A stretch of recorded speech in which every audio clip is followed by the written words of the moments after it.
বাউফল উপজেলা পাবলিক মাঠে জুলাই শহীদ স্মৃতি প্রীতি ফুটবল ম্যাচ ও সাংস্কৃতিক অনুষ্ঠান ঘিরে হাজারো মানুষের ঢল নেমেছিল শুক্রবার বিকেল থেকেই উৎসব মুখর পরিবেশ, মাঠ জুড়ে মানুষের উচ্ছ্বাস আর খেলাকে ঘিরে উত্তেজনা। অনুষ্ঠানে প্রধান অতিথি ছিলেন বাউফল ফাউন্ডেশন ও বাউফল উন্নয়ন ফোরামের চেয়ারম্যান ডক্টর শফিকুল ইসলাম মাসুদ। সবাই বাউফলবাসী আমরা কি হাত দেখে বাউফলবাসীকে স্বাগত জানাই।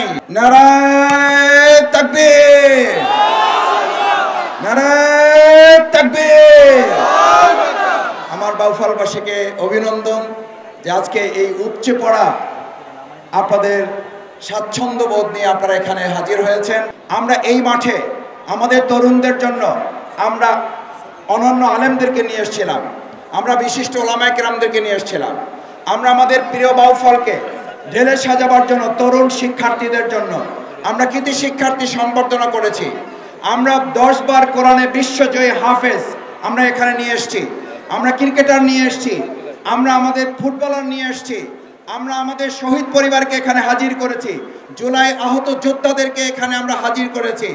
এর মধ্য দিয়ে আমরা এটা বাউফলবাসীকে বলতে চাই, বাউফলের মধ্যে সীমাবদ্ধ থাকবে না, বাউফল বাংলাদেশে সীমাবদ্ধ থাকবে না, বাউফল বাংলাদেশের গণ্ডি ছাড়িয়ে গোটা আন্তর্জাতিক বিশ্বে ভবিষ্যতে প্রতিনিধিত্ব করবে। বিশেষ অতিথি হিসেবে উপস্থিত ছিলেন জাতীয় দলের সাবেক ফুটবলার কায়সার হামিদ এবং জাতীয় ক্রিকেট দলের সাবেক অধিনায়ক খালেদ মাসুদ পাইলট। এছাড়া উপস্থিত ছিলেন গত বছরের জুলাই আন্দোলনে বাউফলের 7 শহীদের পরিবার, যাদের উপস্থিতিতে অনুষ্ঠান হয়ে ওঠে আবেগঘন। প্রত্যেকবারে কোনো অভ্যুত্থান হয়, বিপ্লব হয়, অভ্যুত্থান হয়, সরকার চেঞ্জ হয়, আমরা আবার আগের রূপে ফিরে যাই। লাস্ট 24-এ কোনো অভ্যুত্থান পর আমরা ভাবছিলাম এবার বোধহয় আমরা ঠিক হতে পারবো। আমরা দেখেছি কোনো দল নিজেদের অন্তর্কন্তরে 200 বেশি মানুষকে হত্যা করেছে, নিজেদের কর্মীকে মেরে ফেলেছে। আবার দেখে কোনো দল আবারও সে বাজার নিয়ন্ত্রণ, বাস স্ট্যান্ড নিয়ন্ত্রণ, টেম্পো স্ট্যান্ড নিয়ন্ত্রণ, এই ধরনের কার্যক্রমগুলোতে ব্যস্ত রয়েছে।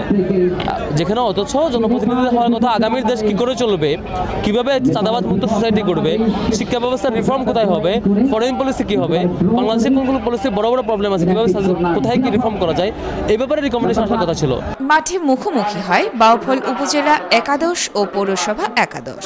নির্ধারিত সময়ে গোলশূন্য থাকার পর খেলা গড়ায় টাই ব্রেকারে এবং রোমাঞ্চকর মুহূর্তে 5-4 গোলে বাউফল উপজেলা একাদশ।